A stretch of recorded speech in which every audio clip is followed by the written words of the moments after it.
തിരുനാമത്തിന് മഹത്വം ഉണ്ടാകട്ടെ. നമ്മുടെ ചിന്തയിൽ നമ്മൾ പെട്ടെന്ന് കടക്കുകയാണ്. നമ്മൾ ചിന്തിച്ചുകൊണ്ടിരിക്കുന്നത് എബ്രായലേഖനം 1-ാം അധ്യായം. അതിൻ്റെ പ്രധാനമായിട്ട് കർത്താവായ യേശു ക്രിസ്തു വലിയവൻ എന്നുള്ള വിഷയത്തിൽ നിന്നുകൊണ്ട് നമ്മൾ ചിന്തിക്കുകയാണ്. അതിന് പ്രാരംഭമായിട്ട് നമ്മൾ കണ്ടത് യേശു ക്രിസ്തു പ്രവാചകന്മാരെക്കാൾ വലിയവൻ, പഴയ നിയമ പ്രവാചകന്മാരെക്കാൾ യേശു വലിയവൻ. കഴിഞ്ഞ ആഴ്ചയോട്ട് നമ്മൾ ചിന്തിക്കുന്ന യേശു ദൂതന്മാരെക്കാൾ വലിയവൻ. ഇന്ന് രാത്രിയിൽ നമ്മൾ ആ വിഷയത്തിലേക്ക് നമ്മൾ കടക്കുകയാണ്. ഇന്ന് സ്പിരിച്വൽ ബീയിങ്സ് നമ്മൾ ആ വിഷയം ചിന്തിക്കുവാൻ തുടങ്ങിയ നോട്ട്ബുക്ക് എല്ലാവരും എടുത്താട്ട് സ്പിരിച്വൽ ബീയിങ്സ് ഒന്ന് നോട്ട് എഴുതിയാട്ട്. നമ്മൾ ഇനിയുള്ള തുടർന്നുള്ള ചില ദിവസങ്ങൾ നമ്മൾ ആത്മജീവികളെ കുറിച്ച് നമ്മൾ പഠിക്കുവാൻ പോകുകയാണ്. ഓക്കെ, പ്രധാനമായിട്ട് നമ്മൾ 2 ടൈപ്സ് ഓഫ് വേൾഡ്, 2 ലോകങ്ങളെ നമുക്ക് കാണുവാൻ സാധിക്കും. 2 ടൈപ്സ് ഓഫ് വേൾഡ്, 2 ലോകങ്ങൾ. നോട്ട് എഴുതിയെടുത്താട്ട് 2 ലോകങ്ങൾ. ഒന്ന് വായിച്ചാട്ടെ. കൊലോസ്യർ ലേഖനം 1-ാം അധ്യായം 15-16 വാക്യം. Colossians chapter 1 verse number 15 and 16. ശ്രദ്ധയോടുകൂടെ ആയിരിക്കണം. മനസ്സിലാകുന്നില്ലെങ്കിൽ ഒന്ന് പറയണം.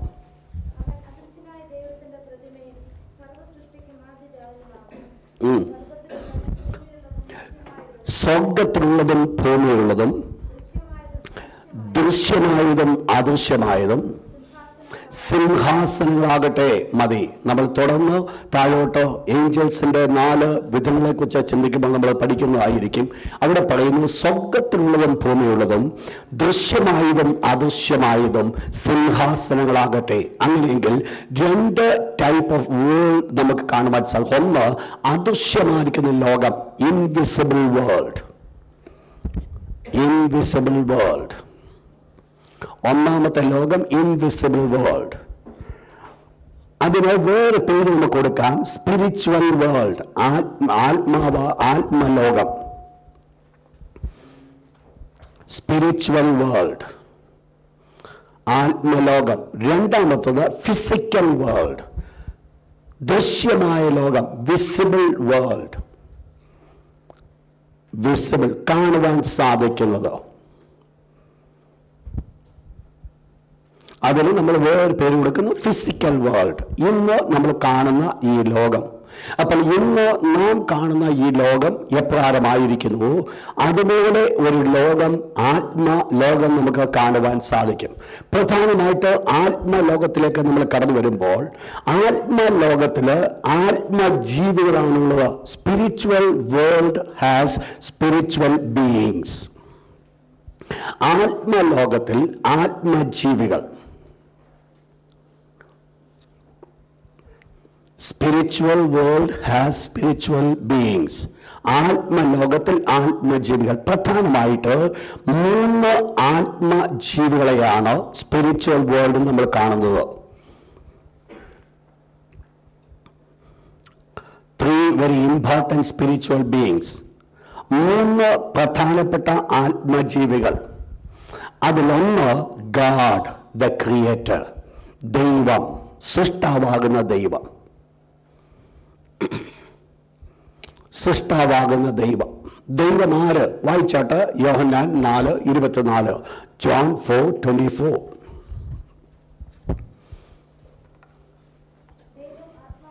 ദൈവം ആത്മാവാകുന്നു. യെസ്, അവിടെ പറയുന്നു ദൈവം ആര് എന്നവിടെ പറയുന്നു, ദൈവം ആത്മാവാകുന്നു. സ്പിരിച്വൽ ബീയിങ്സ് എന്ന് നമ്മൾ പഠിക്കുമ്പോൾ പ്രധാനമായിട്ട് നമ്മൾ മനസ്സിലാക്കേണ്ടത് അതിനൊരു സ്പിരിച്വൽ ബോഡി ഉണ്ട്. ഒരു ഫിസിക്കൽ ഒരു മനുഷ്യന് ഉള്ളതുപോലെ ഒരു സ്പിരിച്വൽ ബോഡി ഒരു സ്പിരിച്വൽ ബീയിങ്സിനുണ്ട്. അപ്പോൾ ഈ സ്പിരിറ്റ് എന്ന് പറയുന്നത് ഒരു രൂപമില്ലാത്തതല്ല, അതിന് ഫോമുണ്ട്, അതിന് രൂപമുണ്ട്. ദൈവം ആത്മാവാകുന്നു. ആത്മാവാകുന്ന ദൈവത്തിന് ഒരു രൂപമുണ്ട്. ആ രൂപത്തെക്കുറിച്ചാണ് ഉൽപ്പത്തി പുസ്തകം 1-ാം അധ്യായത്തിൽ ദൈവം പറയുന്നത്. അതുകൊണ്ട് നാം നമ്മുടെ സ്വരൂപത്തിൽ നമ്മുടെ സാദൃശ്യപ്രകാരം മനുഷ്യനുണ്ടാക്കുക. അപ്പോൾ നാം എന്ന് പറയുന്നത് ദൈവത്തിൻ്റെ രൂപമാണ്. പക്ഷെങ്കിൽ നമുക്കുള്ളത് ഒരു ഫിസിക്കൽ ബോഡിയും ദൈവത്തിനുള്ളത് ഒരു സ്പിരിച്വൽ ബോഡിയും. അപ്പോൾ ദൈവം ക്രിയേറ്റർ, ഗാഡ് ദ ക്രിയേറ്റർ, സൃഷ്ടാവാകുന്ന ദൈവത്തിന് ഒരു സ്പിരിച്വൽ ബോഡി ഉണ്ട്. അപ്പോൾ സ്പിരിച്വൽ വേൾഡിലെ ഒന്നാമത്തെ ജീവി, ഒന്നാമത്തെ ആണ് ഗാഡ് എന്ന് നമ്മൾ പറയുന്നത് ഗാഡ്. രണ്ടാമത്തത് ഏഞ്ചൽസ്, ദൂതന്മാർ, angels. Luke chapter 1 verse 26. Luke 1:26.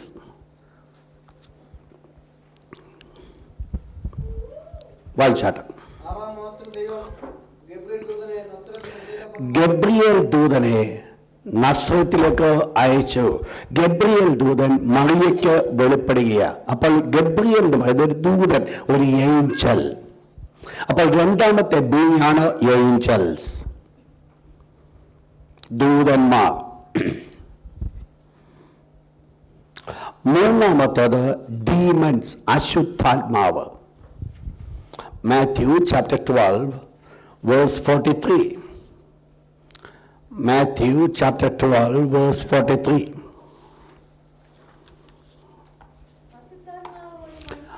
അശുദ്ധാത്മാവ് ഒരു മനുഷ്യനെ വിട്ട് നീങ്ങി. അപ്പോൾ ഇവിടെ അശുദ്ധാത്മാവിനെ നമ്മൾ കാണുന്നു. അശുദ്ധാത്മാവും ഏഞ്ചൽസുമായിട്ട് വ്യത്യാസമുണ്ട്. അശുദ്ധാത്മാവിന് നമ്മൾ അശുദ്ധാത്മാവിനെ കുറിച്ച് പഠിക്കും. അശുദ്ധാത്മാവിൻ്റെ പ്രത്യേകത, അതിന് വെളിപ്പെടുവാൻ അതിന് മീഡിയ ആവശ്യമാണ്, ഒരൊപ്പേക്ക് അതിനാവശ്യമാണ്. ഏതെങ്കിലും ഒരു രൂപത്തിൽ കൂടെ മാത്രമേ അതിന് വെളിപ്പെടുവാൻ സാധിക്കുകയുള്ളൂ. അല്ല എങ്കിൽ അത് സ്ട്രെങ്ത് ഇല്ലാത്ത. പക്ഷെ ദൂതന്മാർക്ക് അത് പറ്റത്തില്ല. ദൂതന്മാർക്ക് പ്രൊസസ് ചെയ്യുവാൻ പറ്റത്തില്ല. ദൂതന്മാരെന്ന് പറയുന്നത് it's God it's on body, അത് സ്പിരിച്വൽ ബോഡിയാണ്. മനസ്സിലാവുന്നുണ്ടല്ലേ? ദൂതന്മാർക്ക് സ്പിരിച്വൽ ബോഡി ഉണ്ട്, അതുകൊണ്ട് പ്രൊസസ് ചെയ്യുവാൻ പറ്റത്തില്ല. എന്നാൽ ഈ അശുദ്ധാത്മാവിന് പ്രൊസസ് ചെയ്യുവാൻ സാധിക്കും. കാരണം അതിനൊരു സ്പിരിച്വൽ ബോഡി ഇല്ല. അതിന് ഒരു സ്പിരിറ്റ് ഉണ്ടെങ്കിലും അതിന് പ്രത്യേക ഫോംസ് ഇല്ല. പ്രധാനമായിട്ട് ഏഞ്ചൽസ്, നമ്മളെ വിഷയം അതാണല്ലോ, നമ്മൾ അതാ പഠിക്കുവാൻ പോകുന്നത്. ഏഞ്ചൽസ് മെയിൻലി 3 ഗ്രൂപ്പ് ഓഫ് ഏഞ്ചൽസിനെ കാണുവാൻ സാധിക്കും. Mainly 3 groups of angels. 3 group of angels. 3 group of Angeles.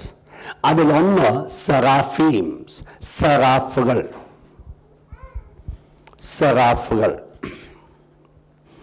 യെശയ്യാ chapter 6 verse 2. നമ്മൾ ആ വിഷയം ഇന്ന് പഠിക്കുവാൻ പോകുകയാണ്. സെറാഫുകൾ. യെശയ്യാ chapter 6 verse 2 വായിക്കേണ്ട, ഞാനത് പിന്നാലെ വായിപ്പിക്കും. രണ്ടാമത്തത് ചെരൂബിയംസ്, കെരൂബുകൾ.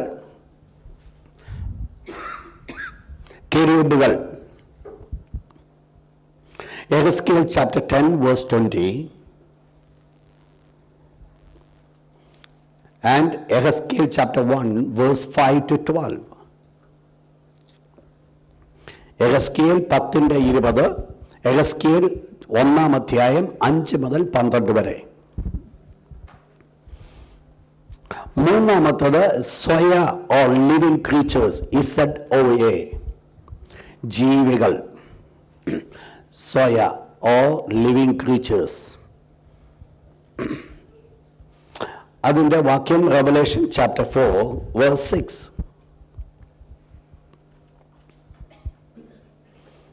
റെവലേഷൻ 4:6. നിങ്ങളൊന്ന് തിരിച്ച് നോട്ട് മെയിൻ എഴുതാട്ട്. സെറാഫുകൾ, സെറാഫുകൾ. എന്താണ് ഈ സെറാഫുകൾ എന്നുള്ളത് നമ്മളിത് പഠിക്കുവാൻ പോകുകയാണ്. സെറാഫുകൾ വായിച്ചാട്ട്. യെശയ്യാ പ്രവചനം 6 അധ്യായം 2 വാക്യം. യെശയ്യാ chapter 6 verse 2. സാറാഫുകൾ അവൻ്റെ ചുറ്റും നിന്നു. ഇവിടെ സാറാഫുകൾ, അതിൻ്റെ സിംഗുലർ വേർഡാണ് സെറാഫ്, SERAPH. അതാണ് സെറാഫ്. സിംഗുലർ ടെൻസിൽ അത് യൂസ് ചെയ്യുന്നു. സെറാഫീംസ് എന്ന് പറയുന്നത് പ്ലൂറൽ ടെൻസ്, ഒന്നിൽ കൂടുതൽ. മലയാളത്തിൽ സെറാഫുകൾ എന്നാണ് ഒരു വേർഡ് കൊടുത്തേക്കുന്നത്. അതിൻ്റെ ലിറ്ററൽ മീനിങ് ടു ബേൺ, കത്തുക. ബിവാഹൻ. എന്താണ് ഈ സഖാഫുകൾ? എന്തിനാണ് ദൈവം സഖാഫുകളെ നിർത്തിയിരിക്കുന്നത് എന്ന് നമ്മളിന്ന് പഠിച്ചുകൊണ്ട് നമുക്ക് അടുത്ത വിഷയത്തിലേക്ക് കടന്നു പോകാം. വേദപുസ്തകത്തിൽ പ്രധാനമായിട്ട് രണ്ട് ഭാഗത്താണ് ഈ സഖാഫുകളെ കുറിച്ച് ചൂണ്ടിക്കാണിച്ചിരിക്കുന്നത്. 2 വേഴ്സ്. അത് യെശയ്യാവ് 6-ാം അധ്യായത്തിൽ തന്നെയാണ്. Verse 2 and verse 6. Isaiah chapter 6 verse 2 and verse 6. ഈ രണ്ട് ഭാഗത്താണ് സെറാഫുകൾ എന്നുള്ള വാക്യം അവിടെ ചൂണ്ടിക്കാണിച്ചിരിക്കുന്നത്. ഒന്ന് വായിച്ചാട്ട് ആ ഭാഗം താഴോട്ടൊന്ന് വായിച്ചാട്ട് നമ്മൾ സെറാഫുകൾ എന്താണെന്ന് ഒന്ന് മനസ്സിലാക്കാം. 6-ാം അധ്യായം 2 മുതലുള്ള വാക്യം താഴോട്ട്. യെശയ്യാവ് 6, Isaiah chapter 6 verse 2 onwards. Yeah.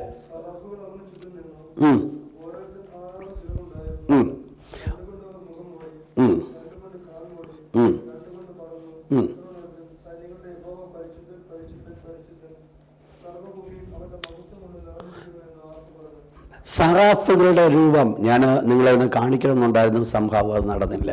Okay, സറാഫുകൾ എന്ന് പറയുന്നത് പ്രധാനമായിട്ട് അതിന് 6 ചിറകുകളെ കാണുവാൻ സാധിക്കും. 6 wings.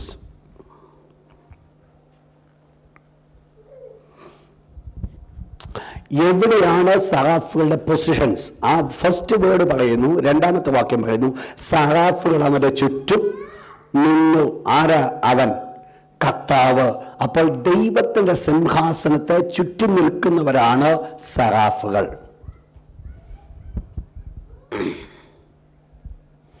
ദൈവത്തിൻ്റെ സിംഹാസനത്തെ ചുറ്റി നിൽക്കുന്നു. എന്താണ് ഇത് വെളിപ്പെടുത്തുന്നത്? ഇതൊരു സിംബോളിക്കായിട്ട് കൊടുത്തിരിക്കുന്നു. ഇത് 6 ചിറക് ഇതിനുണ്ട്. 2 കൊണ്ട് മുഖം മൂടി. നിങ്ങൾ മനസ്സിലാക്കണം, ദൈവസിംഹാസനത്തിന് ചുറ്റിലും നിൽക്കുന്ന ഈ സെറാഫുകൾ 2 കൊണ്ട് മുഖം മൂടി, 2 കൊണ്ട് പാദം മൂടി, 2 കൊണ്ട് പറന്നു. ഇവിടെ ഈ സെറാഫുകൾക്ക് ഒരു ജോലിയുണ്ട്. ഈ 2 കാര്യങ്ങൾ, ഈ 6 ചിറകുകൾ സെറാഫുകളുടെ 3 പ്രത്യേകതകളെ ചൂണ്ടിക്കാണിക്കുന്നു.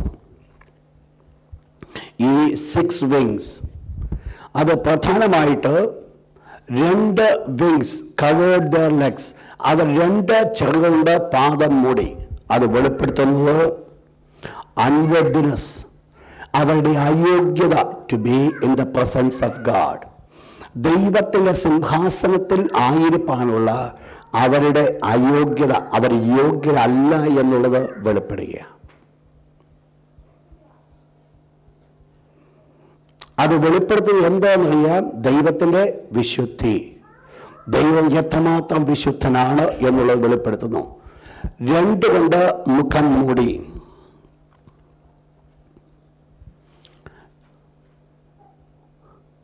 ഇവർ നിൽക്കുന്നത് ദൈവത്തിൻ്റെ ചുറ്റുപാടുകളുമാണ്. അതുകൊണ്ട് മുഖം മൂടുന്നത് നോർമലി എന്തിനു വേണ്ടി ആയിരിക്കണം?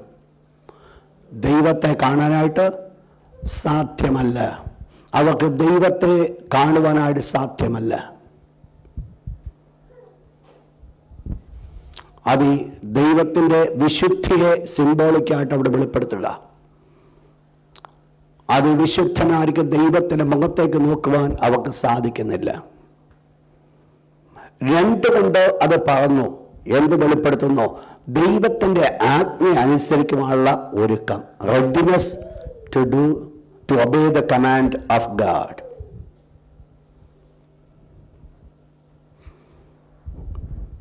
ഇവിടെ എന്താ ഇത് ചെയ്യുന്നത്? പ്രധാനമായിട്ട് വായിച്ചാട്ട് ഇതിൻ്റെ വേഴ്സ് 3, 3-ാമത്തെ വാക്യം ഒന്ന് വായിച്ചാട്ട്. 3-ാമത്തെ വാക്യം.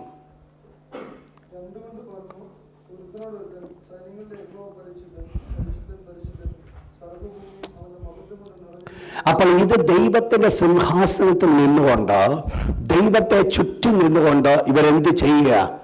ദൈവത്തെ സ്തുതിക്കുക. ഇവരുടെ ഒരു പ്രൈം ജോലി എന്ന് പറയുന്നത് ടു പ്രൈസ് ഗാഡ്, ദൈവത്തെ സ്തുതിക്കുക. എന്താ ഇവർ സ്തുതിക്കുന്നത്? ഇവരെ സ്തുതിക്കുന്നത് സൈന്യങ്ങളുടെ യഹോവ പരിശുദ്ധൻ, പരിശുദ്ധൻ, പരിശുദ്ധൻ.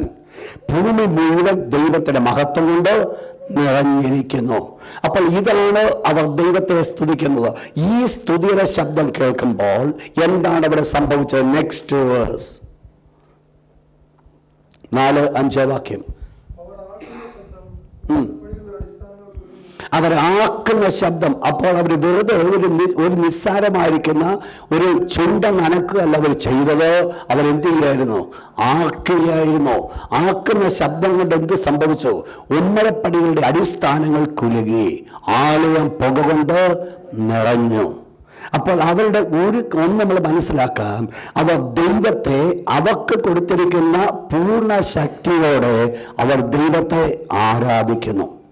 ദൈവത്തിൻ്റെ അനുഗ്രഹം നമ്മൾ പ്രാപിക്കണമെങ്കിൽ മനസ്സിലാക്കണം, ദൈവത്തെ നമ്മൾ ആരാധിക്കേണ്ടത്, ദൈവത്തെ നമ്മൾ സ്തുതിക്കേണ്ടത് ദൈവം നമുക്ക് തന്നിരിക്കുന്ന ശക്തിയോടും പൂർണ്ണ മനസ്സോടും പൂർണ്ണ ഹൃദയത്തോടും കൂടെ ആയിരിക്കേണ്ടത് ആവശ്യമാണ്. നമ്മുടെ ഉള്ളിൽ നിന്ന് കടന്നു വരുന്ന പൂർണ്ണതയാണ് ദൈവത്തിൻ്റെ അനുഗ്രഹം നമ്മുടെ നടുവിലേക്ക് കൊണ്ടുവരുന്നത്. അതുകൊണ്ട് ദൈവത്തിൻ്റെ സന്നിധാനത്ത് നിൽക്കുമ്പോൾ അവിടെയും ഇവിടെയും നോക്കി നിൽക്കുവാനല്ല, ദൈവത്തെ പരിസരം മറന്ന് സ്തുതിക്കുവാൻ തക്കവണ്ണം ദൈവം നമ്മെക്കുറിച്ച് ആഗ്രഹിക്കുന്നുണ്ട്. അപ്പോൾ ഈ സാറാഫുകൾ ദൈവത്തെ സ്തുതിച്ചുകൊണ്ടിരുന്നു. ഈ ദൈവത്തെ സ്തുതിച്ചുകൊണ്ടിരുന്നപ്പോൾ എന്താണ് അതിൻ്റെ ആഫ്റ്റർ എഫക്റ്റ് സംഭവിച്ചത്? നെക്സ്റ്റ് വേഴ്സ് 5-ാമത്തെ വാക്യം.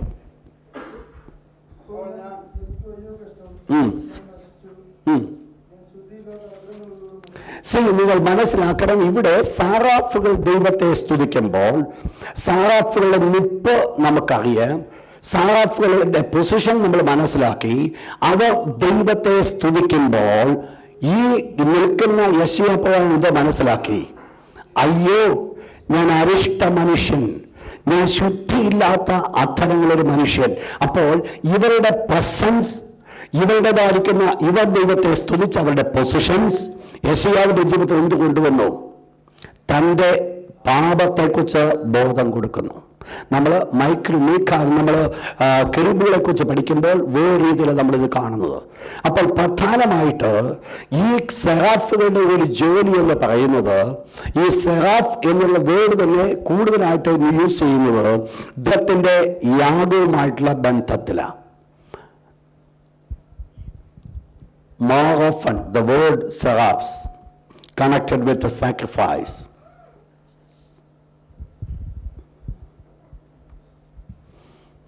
അപ്പോൾ എന്താ ഇവിടുത്തെ വിഷയമെന്ന? ദൈവത്തെ അവർ സ്തുതിക്കുമ്പോൾ, ദൈവത്തെ അവർ മഹത്വപ്പെടുത്തുമ്പോൾ അതിൻ്റെ മുൻപിൽ നിൽക്കുന്ന യെശയ്യാവ് ദൈവത്തിൻ്റെ മുൻപിൽ തൻ്റെ ഏതുമില്ലായ്മയെ വെളിപ്പെടുത്തുക.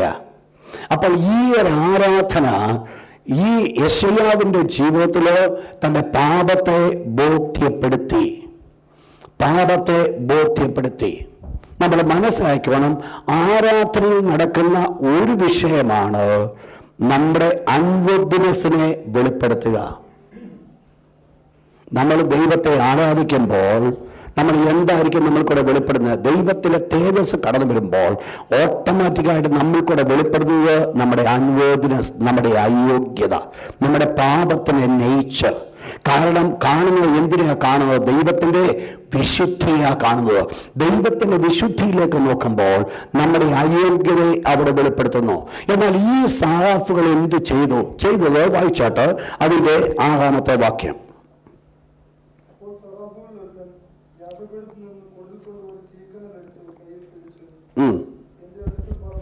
അപ്പൊ ഈ സാറാഫുകൾക്ക് എന്തുണ്ട്? കയ്യ്. ഈ സാറാഫുകൾ എന്ത് ചെയ്തു? ഈ യെശയ്യാവ് ഇപ്രകാരം വിളിച്ചു പറയുന്നു, അയ്യോ ഞാൻ ശുദ്ധിയില്ലാത്ത അധരമുള്ള മനുഷ്യൻ, ശുദ്ധിയില്ലാത്ത അധരമുള്ള ജനത്തിന്റെ നടുവിൽ ഞാൻ വസിക്കുന്നു. എൻ്റെ കണ്ണ് സൈന്യങ്ങളുടെ ദൈവമായ യഹോവയെ കണ്ടുവല്ലോ. ഈ കാര്യം പറഞ്ഞപ്പോൾ ഈ സാറാഫുകൾ ഒരുവൻ കടന്നു പോയിട്ട് യാഗപീഠത്തിൽ നിന്ന്, നിങ്ങൾക്കറിയാം ഇതെവിടെ സംഭവിക്കുന്നു? ഉസ്സിയാവ് മരിച്ച ആണ്ടിൽ യഹോവയായ കർത്താവ് ഉയർന്നും പൊങ്ങിയുമുള്ള സിംഹാസനത്തിൽ ഇരിക്കുന്ന കണ്ടു. അവന്റെ വസ്ത്രത്തിന്റെ വിളമ്പുകൾ മന്ദിരത്തെ നിറച്ചിരുന്നു. അപ്പോൾ ഇത് എവിടെ നടക്കുന്ന സംഭവമാണ്? ദേവാലയത്തിൽ നടക്കുന്ന സംഭവം. നിങ്ങൾ മനസ്സിലാക്കണം, എവിടെയായി സംഭവം നടക്കുന്നേ? ഭൂമിയിൽ യെരൂശലേം ദേവാലയത്തിൽ നടക്കുന്ന ഒരു കാഴ്ച. അപ്പോൾ ഈ യെശയ്യാവ് കാണുന്ന ദർശനം അന്നത്തെ ദേവാലയത്തിലെ ദർശനമാണ് കാണുന്നത്. അപ്പോൾ ദേവാലയത്തിന്റെ അതിവിശുദ്ധ സ്ഥലത്ത് സാറാഫുകൾ ദൈവത്തെ സ്തുതിച്ചുകൊണ്ടിരിക്കുമ്പോൾ തൻ്റെതായിരിക്കുന്ന അശുദ്ധി താൻ മനസ്സിലാക്കുകയും ആ മനസ്സിലാക്കിയതായ സമയത്ത് ഈ സാറാഫുകളവൻ ഓടിച്ചെന്നിട്ട് യാഗപീഠത്തിൽ പോയിട്ട് അവിടുന്ന് ഒരു കൊടില് കൊണ്ട് ഒരു തീക്കനലെടുത്ത് ഈ യെശയ്യാവിന്റെ നാവിനെ തൊടുവിക്കുന്നു. എന്നിട്ട് ഇപ്രകാരം പറഞ്ഞു, ഇതുകൊണ്ട് നിന്റെ അധരങ്ങൾ ശുദ്ധി വന്നിരിക്കുന്നു. അപ്പോൾ ഇവരുടെ ജോലി നിങ്ങൾ മനസ്സിലാക്കണം. ഇവർക്ക് സ്വാഭാവികമായിട്ട് എങ്ങോട്ടും പോകുവാൻ സാധ്യമല്ല. ദൈവത്തിന്റെ അരുളപ്പാടനുസരണമായിട്ട് അത് മുമ്പോട്ട് പോകാൻ സാധിക്കത്തുള്ളൂ. ബട്ട് അത് പോകുന്നത് എന്തിനു വേണ്ടി പോകുന്നത്? അത് കണക്റ്റഡ് വിത്ത് സാക്രിഫൈസ്, യാഗങ്ങളും ശുദ്ധീകരണവുമായുള്ള ബന്ധത്തിലാണ് ഇതിന്റെ പ്രവർത്തനങ്ങൾ നടക്കുന്നത്. നമ്മൾ കാണുമ്പോൾ ഇത് തമ്മിലുള്ള വ്യത്യാസം നമുക്ക് മനസ്സിലാക്കാം. അപ്പോൾ ഇവിടെ സാറാഫുകളെ കുറിച്ച് നമ്മൾ പഠിക്കുമ്പോൾ അതിന് ഒരു മുഖമുണ്ട്, കൈയുണ്ട്, അതിന് 6 ചിറകുണ്ട്. ഇത് ഇവിടെ നിൽക്കുന്നു, ദൈവത്തിന്റെ ചുറ്റുപാടും ഇത് നിൽക്കുന്നു. എന്ത് ചെയ്തുകൊണ്ടേയിരിക്കുന്നു? ദൈവത്തെ ഇത് സ്തുതിച്ചുകൊണ്ടേയിരിക്കുന്നു. നമ്മൾ നെക്സ്റ്റ് കെരൂബുകളിലേക്ക് കടന്നു വന്നാട്ടോ. കെരൂബുകൾ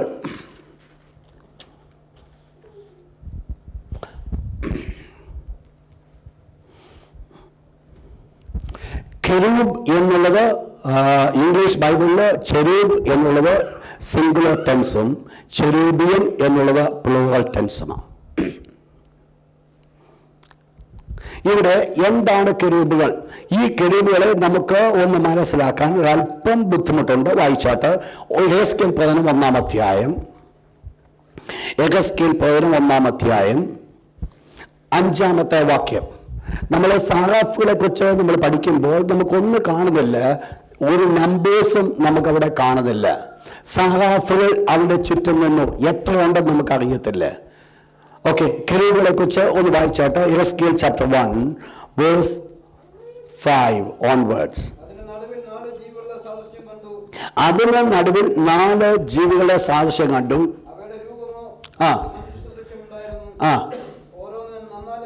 അപ്പോൾ ഇവിടെ നിങ്ങൾ നോട്ട് ചെയ്തോണം, ഇവിടെ 4 ജീവികളെയാണ് യെഹെസ്കേൽ കാണുന്നത്. 4 creatures.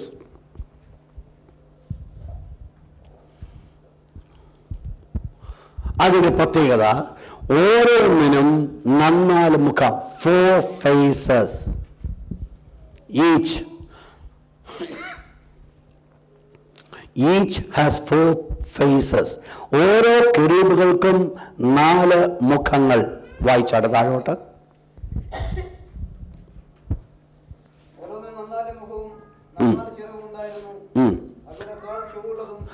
അപ്പോൾ അവരുടെ ചിറകുകൾ 4, 4 wings. നമ്മൾ സറാഫുകളെ നമ്മൾ കണ്ടു, അതിന് എത്ര ചിറകുണ്ടായിരുന്നു? 6. കെരൂബുകളെ നമ്മൾ കാണുന്നു, അതിന് എത്ര ചിറകുണ്ട്? 4.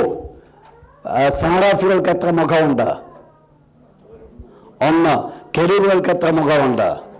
4 മുഖം. ഓക്കെ, വായിച്ചാട്ടെ. അവയുടെ കാൽ ചൊവ്വുള്ളതും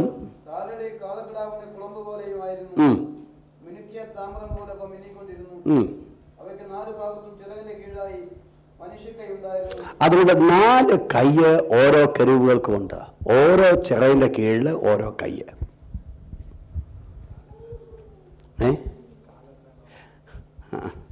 കാല് ചക്രത്തില. താഴോട്ട് വായിക്കാം. യെസ്.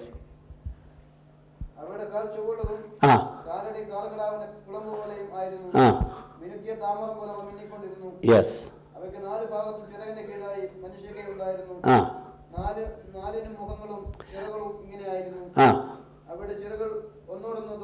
അപ്പൊ ഈ 4 ചിറകുകൾക്കൊരു പ്രത്യേകതയുണ്ട്. ഇവിടെ എത്ര ജീവികളെ കാണുന്നേ? 4 ജീവികൾ. ഈ 4 ജീവികളുടെ ഈ 2 ചിറക് ഒന്നോടൊന്ന് തൊട്ടിരുന്നു. അപ്പോൾ ഇത് നിൽക്കുന്നത് എങ്ങനെയായിരിക്കും നിൽക്കുന്നത്? ഒരു സ്ക്വയറായിട്ട് നിൽക്കുക, ഇല്ലേ? ഈ ഒന്ന് തെക്ക് വടക്ക് കിഴക്ക് പടിഞ്ഞാറ് ഈ 4 സൈഡിൽ നിന്നിട്ട് ഓരോ ചിറക് തമ്മിൽ മറ്റേ കെരൂബിൻ്റെ ചിറകുമായിട്ട് തൊട്ടിരിക്കുക. അപ്പോൾ 2 ചിറകുകൾ അങ്ങോട്ടും ഇങ്ങോട്ടുമുള്ള ഓരോ കെരൂബിന്മേൽ തൊട്ടിരിക്കുന്നു, 2 ചിറകുകൾ മുട്ടിയിരിക്കുന്നു. എന്നിട്ട് ഇതിനൊരു പ്രത്യേകതയുണ്ട്. ഇത് പോകുമ്പോൾ ഒറ്റയടിക്കാണ് ഇത് പോകുമ്പോൾ തിരിയേണ്ട യാതൊരു ആവശ്യമില്ല. എന്തുകൊണ്ട് തിരിയേണ്ട ആവശ്യമില്ല? താഴോട്ട് അവയുടെ മുഖരൂപം 4 മുഖമാണ് ഇതിനകത്തുള്ളത്. നോട്ട് ചെയ്തോണേ, 4 മുഖമാണുള്ളത്. ഒന്നാമത്തെ മുഖം എന്ന് പറയുന്നത് മാനുഷ്യമുഖം. അപ്പോൾ ഒന്നാമത്തെ മുഖം മനുഷ്യനെ പോലെ. യെസ്, വായിച്ചാട്ട് അത്.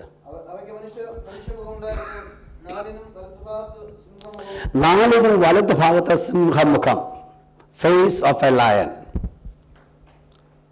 മൂന്നാമത്തെ മുഖം ഇടത്ത് ഭാഗത്ത് കാളമുഖം, ഫേസ് ഓഫ് എൻ ഓക്സ്. എന്നിട്ട് 4 കഴുകുമുഖം, ഫേസ് ഓഫ് എൻ ഈഗിൾ. അപ്പോൾ 4 മുഖമാണ് ഈ ഓരോ കെരൂബിനുള്ളത്. ഒരു കെരൂബിന് 4 മുഖം. അപ്പോൾ ഈ 4 മുഖം 4 വശത്തോട്ടാ ഇരിക്കുന്നത്. ഒരു മുഖം മാനുഷ്യമുഖം, വേറൊരു മുഖം സിംഹമുഖം, വേറൊരു മുഖം കാളമുഖം, വേറൊരു മുഖം കഴുകുമുഖം. 4 മുഖങ്ങൾ. യെസ്, താഴോട്ട് വായിച്ചാട്ട്.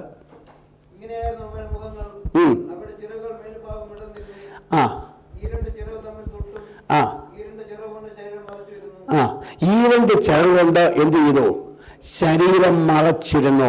2 ചിറകുകൾ തമ്മിൽ ഓരോ കെരൂബുകൾ തമ്മിൽ തൊട്ടും മറ്റേ 2 ചിറകുകളുടെ ശരീരം മറച്ചിരിക്കുന്നു. എന്നിട്ട്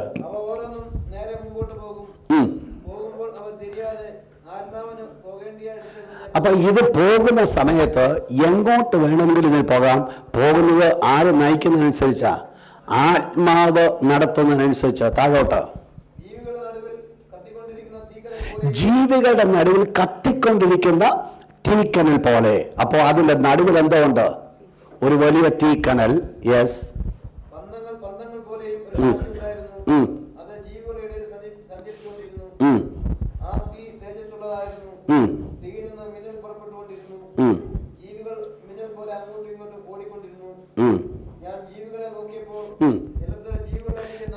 നിലത്ത് ജീവികളുടെ അരികെ എന്ത് കണ്ടു?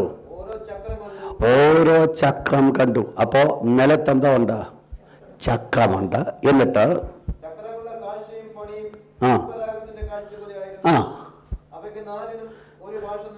അതിന് 4നും ഒരു ഭാഷ എന്ന് പറഞ്ഞാൽ പണി സെയിം വർക്കാണ് എല്ലാത്തിനും ഉണ്ടായിരുന്നത്. എന്നിട്ട്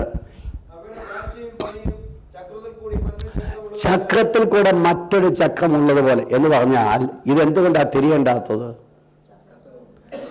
ഇത് സംഗതി ഓടുന്നത് എങ്ങനെയാ ഓടുന്നേ? ചക്രത്തിൽ. ഈ ചക്രത്തിൽ ഒരു ചക്രത്തിനകത്ത് മറ്റെന്തോ ഉണ്ട്, വേറൊരു ചക്രം. 4 ഭാഗത്തുമുണ്ട് ഈ കെരൂബ്സ്, 4 മുഖമുണ്ട്. അതുകൊണ്ട് ആത്മാവ് എങ്ങോട്ട് നടത്തണമോ അതിനനുസരിച്ച് ഇതിന് മുമ്പോട്ട് പോകാൻ പറ്റും. കാരണം ഇതിനെ ഗൈഡ് തിരിയേണ്ട കാര്യങ്ങളൊന്നുമില്ല.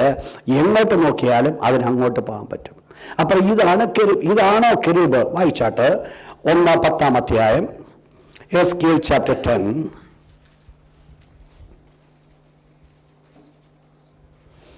എഹെസ്കേൽ ചാപ്റ്റർ 10 അതിൻ്റെ 15-ാമത്തെ വാക്യം, വേഴ്സ് 15 and 20.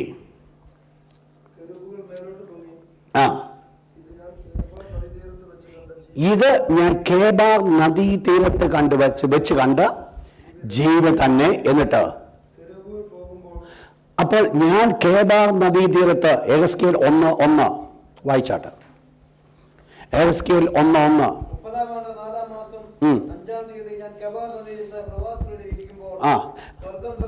അപ്പോൾ എവിടെ വെച്ചാ എഹെസ്കേൽ കാണുന്ന ഈ ദർശനം? കേബാർ നദീതീരത്തിരിക്കുമ്പോൾ, അഥവാ പ്രവാസികളുടെ നടുവിലായിരിക്കുമ്പോൾ അവിടെ വെച്ചാണ് എഹെസ്കേൽ പുരോഹിതൻ ഈ ദർശനം കാണുന്നത്. എന്നിട്ട് ഈ ദർശനം കണ്ട ജീവിയെക്കുറിച്ച് 20-ാമത്തെ വാക്യം, വേഴ്സ് 20.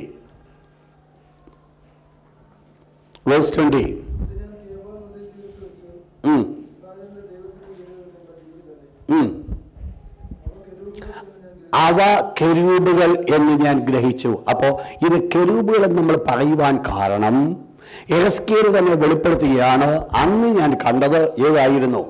കെരൂബുകളായിരുന്നു. അത് കെരൂബുകൾ തന്നെ എന്ന് ഞാൻ ഗ്രഹിച്ചു. അപ്പോൾ കെരൂബിന്റെ ആഫ്റ്റർ ഓൾ രൂപത്തെ നമ്മളിങ്ങനെ കാണുന്നു. എന്നാൽ ഒരു വാക്യം കൂടെ, യെഹെസ്കേൽ ചാപ്റ്റർ 40, യെഹെസ്കേൽ 40-ാം അധ്യായം 41-ാം അധ്യായം 18-ാമത്തെ വാക്യം. യെഹെസ്കേൽ ചാപ്റ്റർ 41 വേഴ്സ് 18. കെരൂബുകളും ഈന്തപ്പനകളും അതിൽ, ഇത് മില്ലിനേത്തിൽ സംഭവിക്കുവാൻ പോകുന്ന ആലയത്തിന്റെ ഒരു വിശദീകരണം യെഹെസ്കേൽ ഇവിടെ പറയുകയാണ്. എന്നിട്ട് അവിടെ പറയുന്നു, അതിന്മേല് കെരൂബുകളും ഈന്തപ്പനകളും കൊത്തിയിരുന്നു. താഴോട്ട്, അപ്പോൾ ഓരോ കെരൂബുകൾ, ഒരു കെരൂബിനും അടുത്ത കെരൂബിനും ഇടയിൽ ഒരു ഈന്തപ്പന. ഓരോ കെരൂബിന് എത്ര മുഖമുണ്ട്? നമ്മളിപ്പോൾ നേരത്തെ കണ്ട കെരൂബിന് എത്ര മുഖമുണ്ട്? 4. ഇപ്പോൾ പറയുന്നു ഈ കെരൂബിന് എത്ര മുഖമേ ഉള്ളൂ? അതിൻ്റെ അർത്ഥം ഈ കാണുന്ന ഫേസ് ഒക്കെ സിംബോളിക്ക. ഞാനത് പറഞ്ഞു വരാനായി ഇത്രയും കൊണ്ടുവന്നേ. ഈ കാണുന്ന, നമ്മളിപ്പോൾ കണ്ട ഈ കെരൂബിന് എത്ര ഫേസേ കണ്ടുള്ളൂ? 2 മുഖം. നേരത്തെ ഉള്ളതിന് നമ്മൾ എത്ര മുഖം കണ്ടു? 4. അപ്പോൾ കെരൂബുകൾ ആയിരുന്നുവെങ്കിൽ, കെരൂബ് തന്നെ ആകുന്നുവെങ്കിൽ, അവർ ആത്മജീവിക്ക് എന്തുണ്ട്? അതിന് അതിൻ്റെതായിരിക്കുന്ന ഒരു രൂപമുണ്ട്. എന്നാൽ ഇവിടെ നമ്മൾ കാണുന്നത് ഡിഫറെന്റ് രൂപത്തിലാണ്. അതിൻ്റെ അർത്ഥം ഇതെല്ലാം എന്തായിരിക്കുന്നു? അതുകൊണ്ട് ഇത് ആത്മജീവി അല്ലെന്നല്ല, ഇത് ആത്മജീവിയാണ്. പക്ഷെങ്കിൽ ആ സാഹചര്യത്തിൽ ദൈവം അത് സിംബോളിക്കായിട്ട് കൊടുത്തിരിക്കുകയാണ്. നമ്മൾ യെശയ്യാ പ്രവചനത്തില് സെറാഫുകളെ കുറിച്ച് പഠിച്ചപ്പോൾ അതിൻ്റെ അർത്ഥം നമ്മൾ മനസ്സിലാക്കിയതുപോലെ ഈ കെരൂബുകളെ കുറിച്ച് നമ്മൾ പഠിക്കുമ്പോഴും അതിൻ്റെ അർത്ഥം നമുക്ക് മനസ്സിലാക്കുവാൻ സാധിക്കും. എന്താണ് പ്രധാനമായിട്ട് കെരൂബിന്റെ ജോലി? ഇത് ആദ്യം നമ്മൾ കെരൂബിനെ കാണുന്നത് ഉൽപ്പത്തി പുസ്തകം 3-ാം അധ്യായം,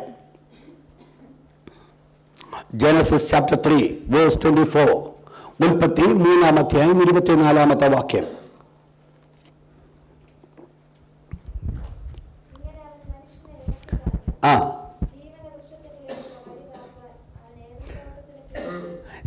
ദൈവം മനുഷ്യനെ ഏദൻ തോട്ടത്തിൽ വെളിയിലിറക്കിയിട്ട് ആ തോട്ടം കാക്കുന്ന ജോലി ആരെ ഏൽപ്പിച്ചു? കെരൂബുകളെ ഏൽപ്പിച്ചു. അപ്പോൾ ഒന്നാമത് കെരൂബിന്റെ ജോലി എന്ന് പറയുന്നത് ടു പ്രൊട്ടക്ട്, സൂക്ഷിക്കുക.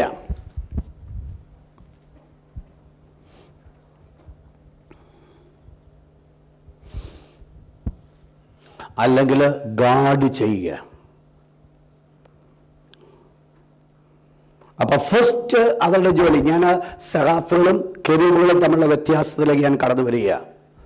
രണ്ടുപേരും എന്താ ചെയ്യുന്നത്? ഞാൻ സെറാഫുകളുടെ ജോലി ഞാൻ പറഞ്ഞു. പക്ഷെ കെരൂബിലേക്ക് നമ്മൾ കടന്നു വരുമ്പോൾ കെരൂബിന്റെ ആദ്യമായിട്ട് നമ്മൾ ദൈവം അവരെ ആക്കി വെച്ചത് കാണുന്നത് ദൈവത്തിന്റെ തോട്ടത്തിൽ നിന്നുകൊണ്ട് അതിനെ പ്രൊട്ടക്ട് ചെയ്യുവാൻ, അതിനെ ഗാർഡ് ചെയ്യുവാൻ ദൈവം കെരൂബിനെ വാളിന്റെ വായ്ത്തലയുമായിട്ട് നിർത്തുവാനായിട്ട് കാരണമായി തീർന്നു. അപ്പോൾ കെരൂബിന്റെ ഒന്നാമത്തെ ജോലി പ്രൊട്ടക്ട് ചെയ്യുക. അതാണ് കെരൂബ്. നോർമലി നമ്മൾ ദൈവത്തിന്റെ വിശുദ്ധ വചനം പഠിക്കുമ്പോൾ ഈ കെരൂബിനെ നമ്മൾ കാണുന്നുണ്ട്. ഒന്ന് വായിച്ചാട്ട് അതേ ഭാഗത്തിലേക്ക് കടന്നു വന്നാട്ട് യെഹെസ്കേൽ ചാപ്റ്റർ 1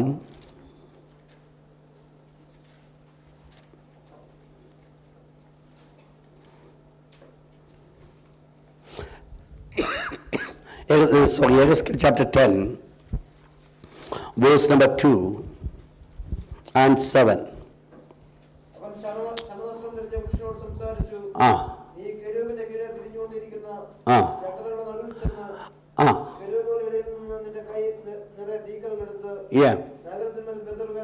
ഓക്കെ, ആ വാക്യം അവിടെ ഇരിക്കുമ്പോൾ തന്നെ എനിക്ക് ആ വാക്യം അല്പം വ്യാഖ്യാനിക്കാനുണ്ട്. എക്സോഡസ് ചാപ്റ്റർ 25, പുറപ്പാട് 25-ാം അധ്യായം 19-20 വാക്യം. Exodus chapter 25 verse 19 and 20. 19-20 വാക്യം.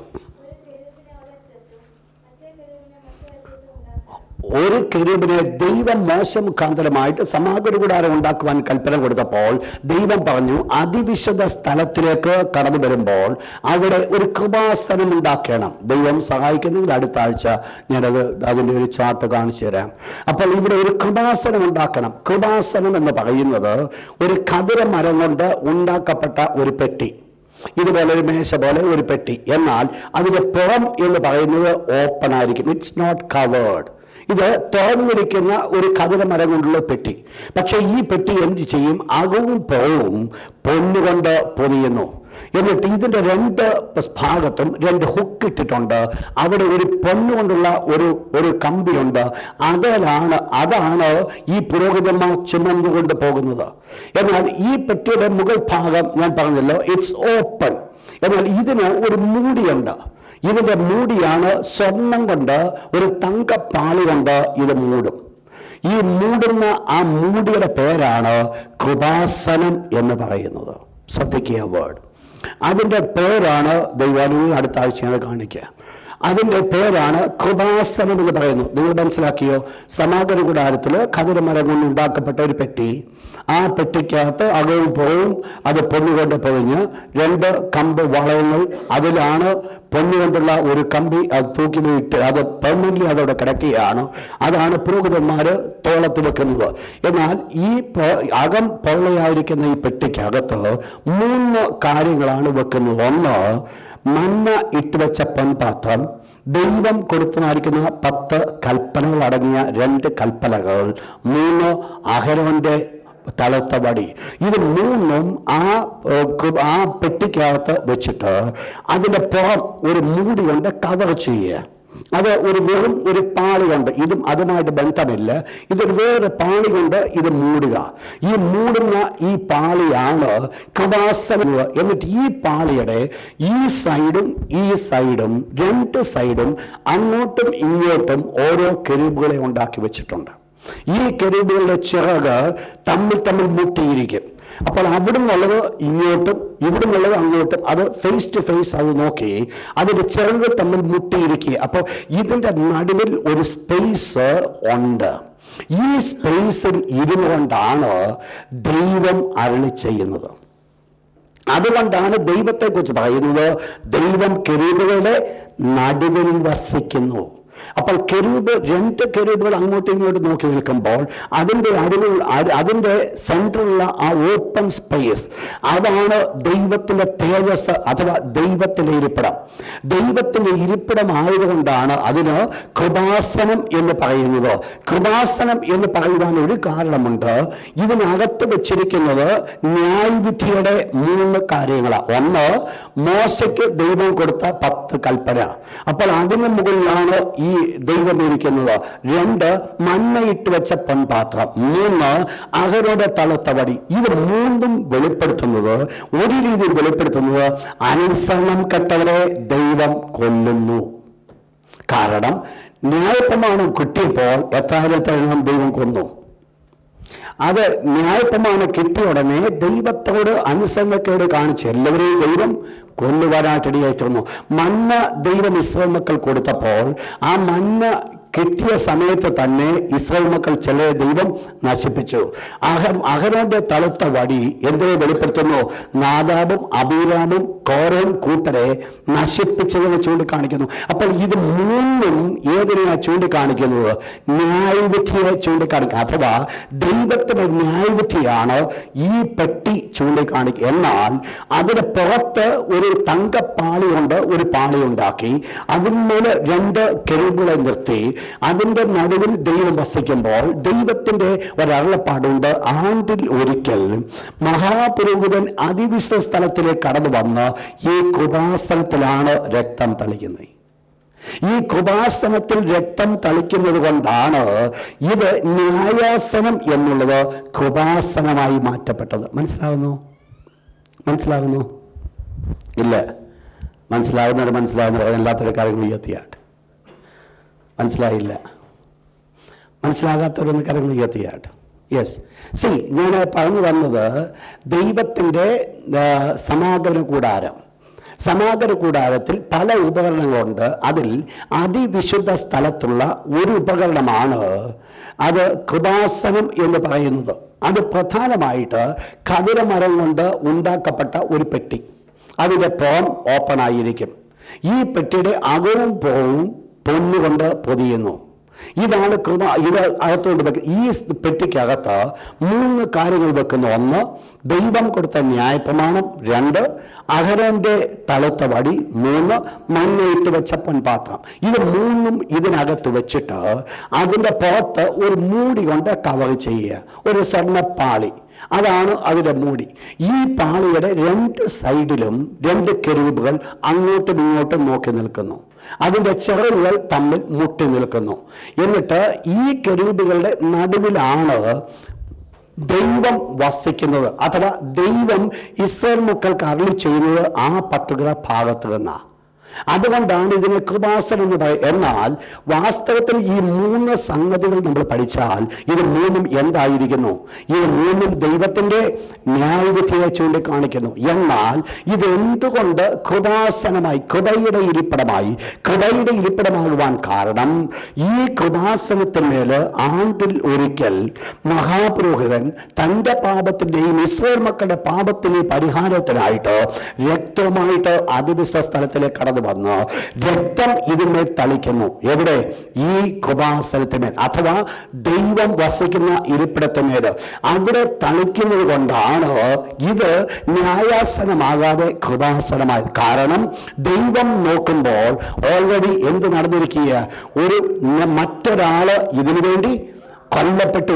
ഒരു ന്യായവിധി കടന്നു വരണമെങ്കിൽ, ഒരു ന്യായവിധി പ്രാപിക്കണമെങ്കിൽ കൊല്ലപ്പെടേണ്ട ഒരു വ്യക്തി അവന്റെ പാപത്തിന് വേണ്ടി അവൻ കൊല്ലപ്പെടേണ്ടവനാകുന്നുവെങ്കിൽ ആ കൊല്ലപ്പെടേണ്ട സ്ഥാനത്ത് അവൻ മുൻപോട്ട് കടന്നു വരുമ്പോൾ ദൈവം നോക്കുമ്പോൾ ആദ്യം കാണുന്നത് എന്താണ്?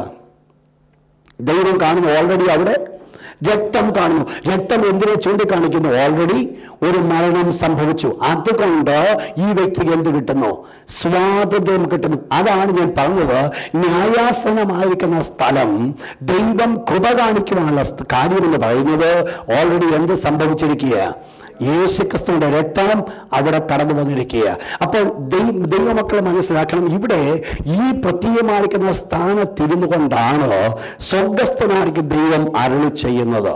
ദൈവം ഇവിടെ വെച്ചാണ് പുരോഹിതന്മാരോട് സംസാരിക്കുന്നത്.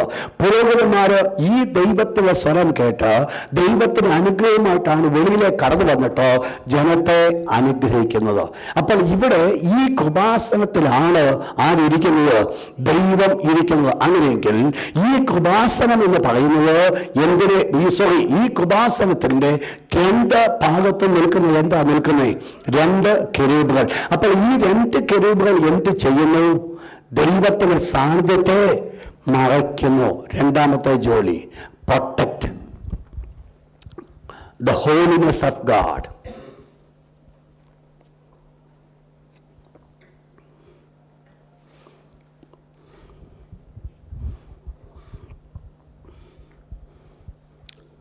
മൂന്നാമത്തെ ഇവരുടെ പ്രത്യേകത എഹെസ്കേൽ ചാപ്റ്റർ 10 വേഴ്സ് 2.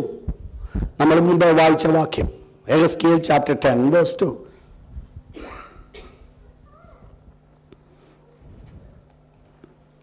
വായിച്ചാട്ടെ.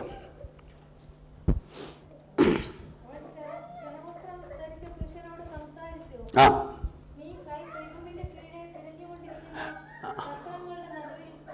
ആ കെരൂബുകളുടെ കീഴിൽ നിന്ന് അതിന്റെ കൈ നിറയെ തീക്കല്ലെടുത്ത് എന്ത് ചെയ്യാൻ പറഞ്ഞു? നഗരത്തിന്മേൽ വിതറിയ. ഒരു വാക്യം കൂടെ, 7ാമത്തെ വാക്യം. അപ്പോൾ എന്ത് സംഭവിച്ചു? കെരൂബുകളുടെ നടുവിൽ ഒരു തീ കത്തിക്കൊണ്ടിരിക്കുകയാണ്. ആ ദൈവം തൻ്റെ ദൂതൻ മുഖാന്തരം പറഞ്ഞു, നീ ഒരു കാര്യം ചെയ്യ്, അതിൻ്റെ നടുവിൽ നിന്ന് ഉള്ള തീയ് നിന്റെ കൈ നിറച്ചെടുത്ത് നഗരത്തിന്മേൽ നീ വിതറുക. വേഴ്സ് 7. ആ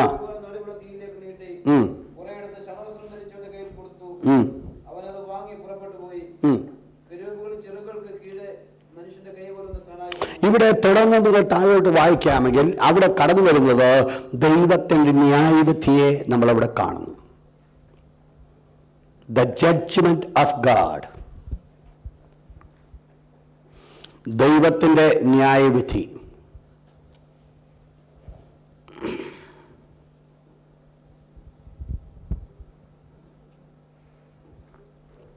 അപ്പോൾ ഇവിടെ കെരൂബുകളെ നമ്മൾ പ്രധാനമായിട്ട് കാണുന്നത് ഏതുമായിട്ടുള്ള ബന്ധത്തിലാണ്? ദൈവത്തിൻ്റെ ന്യായവിധി. ഞാൻ ആദ്യം പറഞ്ഞു, സെറാഫുകളെ നമ്മൾ കാണുന്നത് ഏതുമായിട്ടുള്ള ബന്ധത്തിലാണ്? വേർഷിപ്പ്. ഇവിടെയും ഈ കെരൂബുകളുടെ മധ്യത്തിൽ വസിക്കുന്ന ദൈവം എവിടെ വസിക്കുന്നേ? സ്തുതികളുടെ മധ്യത്തിൽ വസിക്കുന്നു. അപ്പോൾ സ്തുതിക്കുന്നത് നമ്മൾ ചിന്തിക്കുമ്പോൾ നമ്മൾ മനസ്സിലാക്കും, എല്ലാ ദൂതന്മാർക്കും ഉള്ള പ്രൈം ഡ്യൂട്ടിയാണോ ദൈവത്തെ സ്തുതിക്കുക എന്നുള്ളത്. അതാരും അതിൽ ഒഴിഞ്ഞവരല്ല. എല്ലാ ദൂതന്മാരും ഏത് ടൈപ്പ് ആയിരുന്നാലും അവരുടെ എല്ലാം ദ പ്രൈം ഡ്യൂട്ടിയാണോ to praise God, to worship God. എന്നാൽ രണ്ടാമത്തെ ജോലി അവരുടെ നമ്മൾ കാണുന്നത്, ഇവര് ഏതുമായിട്ട് കണക്റ്റഡാ? ഇവര് ദൈവത്തിന്റെ ന്യായവിധിയുമായിട്ട് ഇവർ കണക്റ്റഡാ. നമ്മൾ സെറാഫുകളെ കുറിച്ച് പഠിച്ചപ്പോൾ അവരെ നമ്മൾ കണ്ടത്, അവർ ദൈവത്തെ സ്തുതിച്ചുകൊണ്ടിരുന്നപ്പോൾ ഇവർക്ക് എന്ത് സംഭവിച്ചു? യെശയ്യാവിന്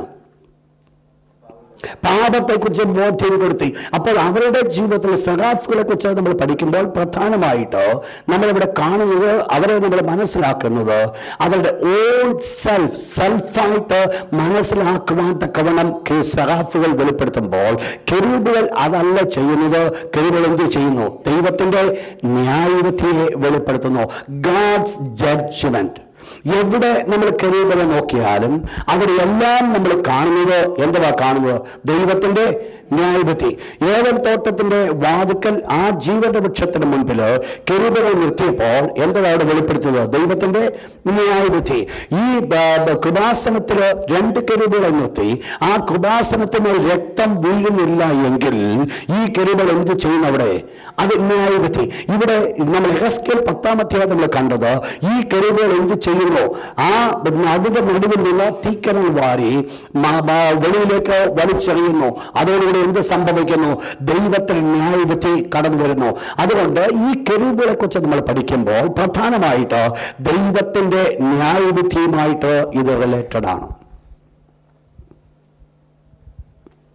ദൈവത്തിന്റെ ന്യായവിധി.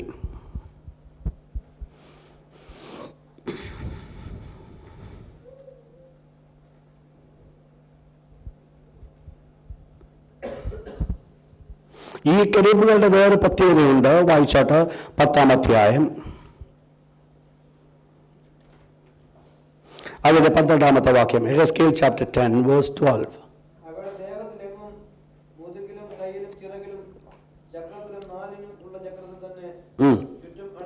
അപ്പോൾ ഇതിന്റെ ശരീരം മുഴുവൻ എന്തുണ്ട്? കണ്ണ് നിറഞ്ഞിരിക്കുന്നു. കണ്ണെന്തിനെ വെളിപ്പെടുത്തുന്നു? വിഷ്ഡം, അറിവ്. അപ്പൊ ഇതിന്റെ ജ്ഞാനം അപാരം. നമ്മൾ ഈ കെരൂബുകളെ കുറിച്ച് നമ്മൾ വീണ്ടും പഠിക്കുന്നുണ്ട് പ്രധാന ദൂതന്മാരിലേക്ക് നമ്മൾ കടക്കുമ്പോൾ. അന്നേരം നിങ്ങൾക്ക് അതൊന്നുകൂടെ മനസ്സിലാക്കാൻ പറ്റും.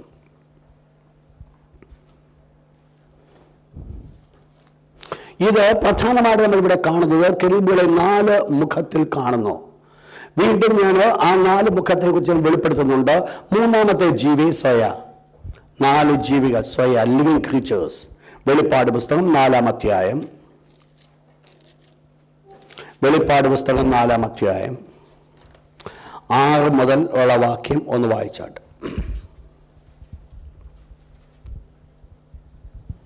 6 മുതലുള്ള വാക്യം ഒന്ന് വായിച്ചാട്ട്. Revelation chapter 4. സിംഹാസനത്തിന് മുൻപിൽ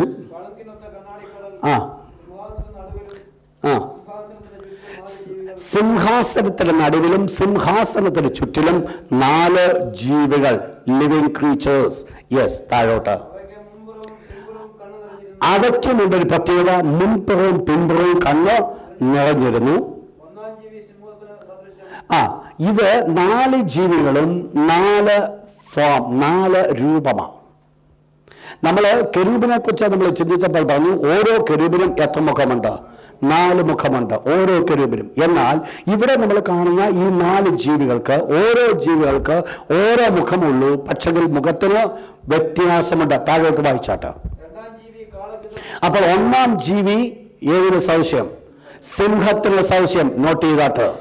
2-ാം ജീവി കാളയ്ക്ക് സദൃശ്യം. യെസ്, മൂന്നാം ജീവി മനുഷ്യനെ പോലെ മൂന്നാം ജീവി മനുഷ്യനെ പോലെ മുഖമുള്ളത്, നാലാം ജീവി പറക്കുന്ന കഴുകന് സദൃശ്യം. അപ്പോൾ 4 വ്യത്യസ്ത മുഖങ്ങളോടുകൂടെ ഉള്ള 4 ജീവികളെയാണ് നമ്മളിവിടെ കാണുന്നത്. ഈ പ്രത്യേകമായിരിക്കുന്ന സമയം എന്ന് പറയുന്നത് സ്വർഗത്തിൽ നടക്കുന്ന ഒരു വിഷയമാണ്. ദൈവമക്കൾ ഈ ഭൂമിയിൽ നിന്ന് എടുക്കപ്പെട്ട് അവർ സ്വർഗത്തിലേക്ക് കടന്നു പോകുമ്പോൾ സ്വർഗത്തിലെ സിംഹാസനം വെച്ചിട്ടുണ്ട്. ആ സിംഹാസന ചുറ്റിലും അവിടെയാണ് ഒരു 4 ജീവികളെ നമ്മൾ കാണുന്നത് സിംഹാസന ചുറ്റിലും. പക്ഷെ ഈ 4 ജീവികളും ഓരോന്ന് ഓരോ മുഖമുള്ളത്. ഒന്നിന് സിംഹമുഖം, രണ്ടാമത്തേന് കഴുകുമുഖം, മൂന്നാമത്തേന് കാളമുഖം, നാലാമത്തേത് മനുഷ്യമുഖം. 4 ഡിഫറൻ്റ് ആയിരിക്കുന്ന മുഖങ്ങളോടുകൂടെ ഉള്ള 4 ജീവികളെയാണ് നമ്മളിവിടെ കാണുന്നത്. നമ്മൾ മനസ്സിലാക്കുവാൻ സാധിക്കുന്ന ഒരു കാര്യമുണ്ട്, ഇതും ഒരു സിംബോളിക്കായിട്ട് കൊടുത്തിരിക്കുകയാണ്. കാരണം ഈ 4 മുഖങ്ങൾ 4 സുവിശേഷങ്ങളെ ചൂണ്ടിക്കാണിക്കുന്നു. 4 മുഖങ്ങൾ 4 സുവിശേഷങ്ങളെ ചൂണ്ടിക്കാണിക്കുന്നു. അഥവാ കർത്താവായ യേശുവിൻ്റെ 4 വ്യത്യസ്തമായിരിക്കുന്ന കാര്യങ്ങളെ, പ്രവർത്തനങ്ങളെ അവിടെ ചൂണ്ടിക്കാണിക്കുന്നു. യേശു ക്രിസ്തുവിൻ്റെ 4 വ്യത്യസ്തമായിരിക്കുന്ന മുഖങ്ങൾ എന്താ വെളിപ്പെടുത്തുന്നത്? മനുഷ്യമുഖം യേശുവിനെ മനുഷ്യനായിട്ട് വെളിപ്പെടുത്തുന്നു.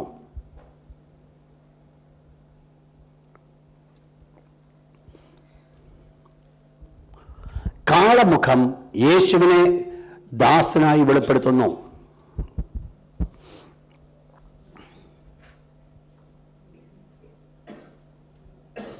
സിംഹമുഖം യേശുവിനെ രാജാവായി വെളിപ്പെടുത്തുന്നു. കഴുമുഖം യേശുവിനെ ദൈവമായിട്ട് വെളിപ്പെടുത്തുന്നു.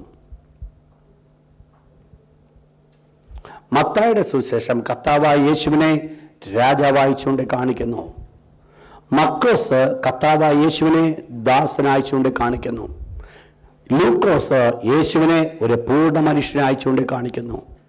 യോഹന്നാൻ യേശുവിനെ ദൈവമായിട്ട് ചൂണ്ടിക്കാണിക്കുന്നു.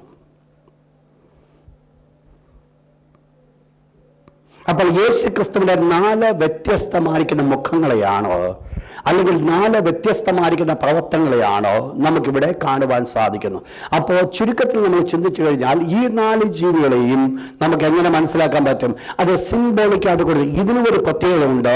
അകവും പുറവും ഒക്കെ കണ്ണ് നിറഞ്ഞിരിക്കുന്നു. എന്തായിരിക്കും അതിന്റെ പ്രത്യേകത? ഇതിന്റെ വിസ്ഡം, ജ്ഞാനത്തെ ചൂണ്ടിക്കാണിക്കുന്നു.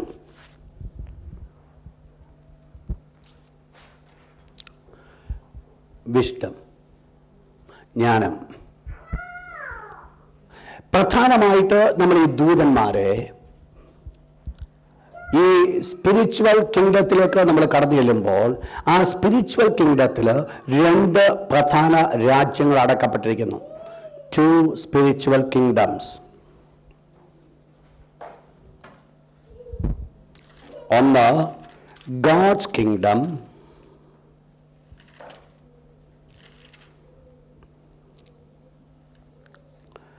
രണ്ട് സേറ്റൻസ് കിങ്ഡം.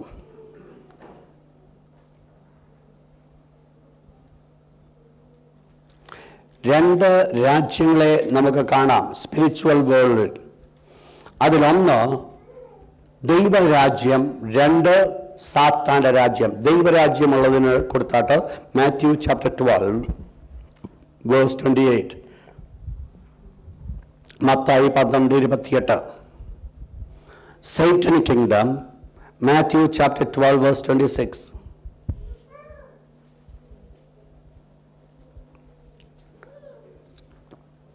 പ്രധാനമായിട്ട് ഈ രാജ്യങ്ങൾ ഒരു ഫിസിക്കൽ രാജ്യമുള്ളതുപോലെ തന്നെ ഒന്ന് നിങ്ങൾ ആ വാക്യം വായിച്ചാൽ Matthew chapter 12 verse 26. Matthew chapter 12 verse 26.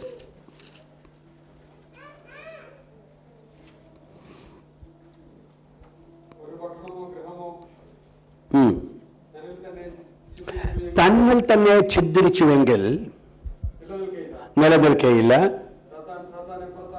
സാത്താൻ സാത്താനെ പുറത്താക്കുന്നുവെങ്കിൽ അപ്പോൾ ഈ രണ്ട് രാജ്യങ്ങളെക്കുറിച്ച് നമ്മൾ പഠിച്ചാലും ദൈവരാജ്യത്തെക്കുറിച്ചും സാത്താന്റെ രാജ്യത്തെക്കുറിച്ച് പഠിച്ചാലും രണ്ട് രാജ്യവും എങ്ങനെയുള്ള രാജ്യങ്ങളാണ്? കെട്ടുറപ്പില്ലാത്ത രാജ്യങ്ങൾ, വളരെ സിസ്റ്റമാറ്റിക് കിങ്ഡംസ്, വളരെ ഡിസിപ്ലിനറി കിങ്ഡംസ്.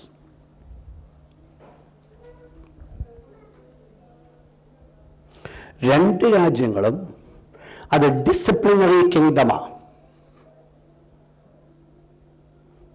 ഒരു രാജ്യമുണ്ടെങ്കിൽ അതിനാരുണ്ട്? രാജാവുണ്ട്. രാജാവിൻ്റെ കീഴിൽ അടുത്ത അധികാരികളുണ്ട്. പ്രധാനമായിട്ട് പൈശാചിയുടെ രാജ്യത്തിലെ 4 അധികാരികളെ നമുക്ക് കാണുവാൻ സാധിക്കും. ദൈവം സഹായിക്കുകയാണെങ്കിൽ നമ്മൾ ആ വിഷയങ്ങൾ പഠിക്കുന്നുണ്ട്, അന്ന് ഡീറ്റെയിൽ ആയിട്ട് നമുക്ക് പഠിക്കാം. 4 അധികാരികളെ ഈ സാത്താന്റെ രാജ്യത്തിൽ കാണുവാൻ സാധിക്കും. വായിച്ചാട്ടെ, എഫെഷ്യൻസ് 6-ാം അധ്യായം വേഴ്സ് 12. എഫെഷ്യൻസ് 6:12. ആ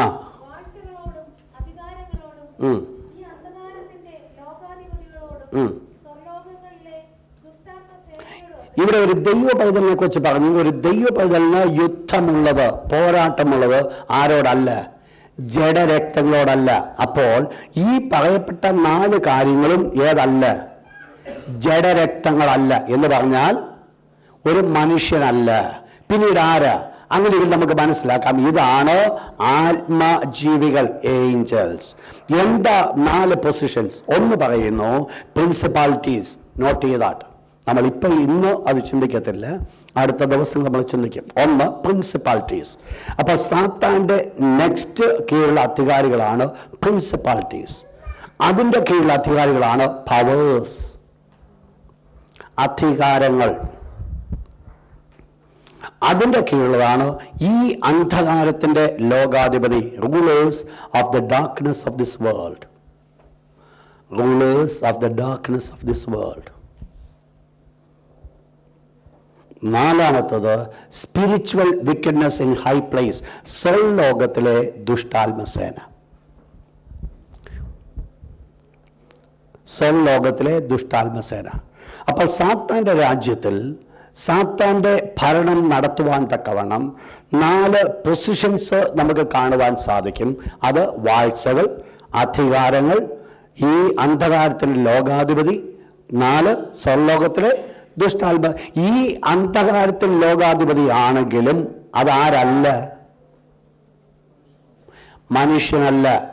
മനസ്സിലായി? ഞാൻ നിങ്ങളോട് പറഞ്ഞു വന്നേ, ഈ അന്ധകാരത്തിൽ ലോകാധിപതി ആണെങ്കിലും ഇതാരല്ല?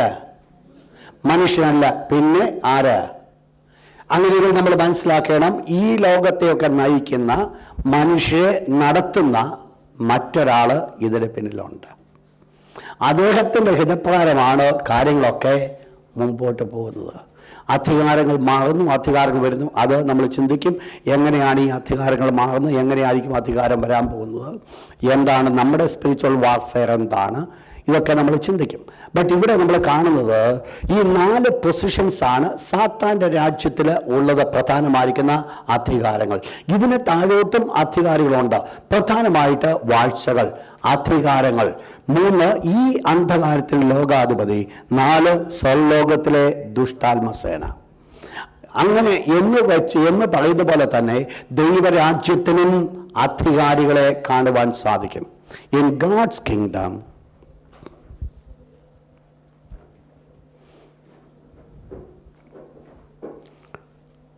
we may see positions.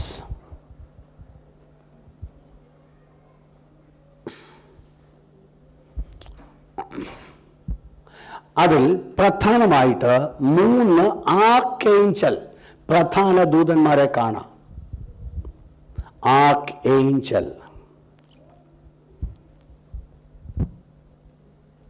അവരുടെ പേര് പറഞ്ഞ് ഞാൻ ഇവിടെ അവസാനിപ്പിക്കുക. 1-ാമത്തെ പ്രധാന ദൂതൻ മീഖായേൽ, മൈക്കിൾ.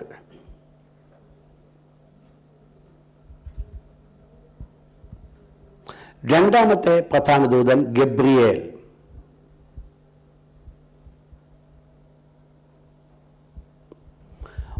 മൂന്നാമത്തെ പ്രധാന ദൂതൻ ലൂസിഫർ.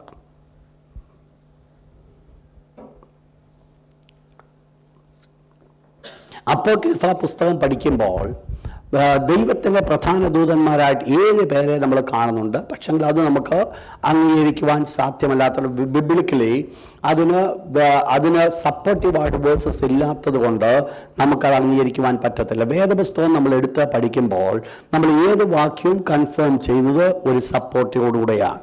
വേദപുസ്തകം പറയുന്നു ഇണയില്ലാത്തവ ഒന്നും കാണുകയില്ല. അപ്പോൾ ദൈവത്തിൻ്റെ പുസ്തകത്തിൻ്റെ പ്രത്യേകത അതുകൊണ്ട് ഏതെങ്കിലും ഒരു തോട്ട്സ് നമ്മൾ കൺക്ലൂഡ് ചെയ്യണമെങ്കിൽ അതിന് സപ്പോർട്ടീവായിട്ട് ഒരു വാക്യം കൂടെ ഉണ്ടായിരിക്കണം. അപ്പോൾ നമുക്ക് ലഭിച്ചിരിക്കുന്ന വേദപുസ്തകത്തിൽ പ്രധാനമായിട്ട് 3 പ്രധാന ദൂതന്മാരെ നമുക്ക് കാണുവാൻ സാധിക്കും. അടുത്ത ആഴ്ചയിൽ ദൈവം അനുവദിക്കുന്നെങ്കിൽ ഈ പ്രധാന ദൂതന്മാരിലേക്ക് നമുക്ക് കടന്നു വരാം. എന്താണ് മീഖായേൽ, എന്താണ് ഗബ്രിയേൽ, എന്താണ് ലൂസിഫർ? ലൂസിഫറിനെ നമ്മൾ ഒന്ന് പഠിക്കുന്നതായിരിക്കും. ലൂസിഫറാണ് ഇന്ന് കാണുന്ന പിശാച്. അപ്പോൾ അതിനെക്കുറിച്ച് നമ്മൾ പഠിച്ചിട്ട് പിന്നീട് ഈ 4 പൊസിഷൻ, വാഴ്ചകൾ, അധികാരങ്ങൾ, ഈ അന്ധകാരത്തിൻ്റെ ലോകാധിപതി, സ്വർലോകത്തിലെ ദുഷ്ടാത്മസേന, ഇതിനെക്കുറിച്ച് നമ്മൾ ചിന്തിക്കുന്നതായിരിക്കും.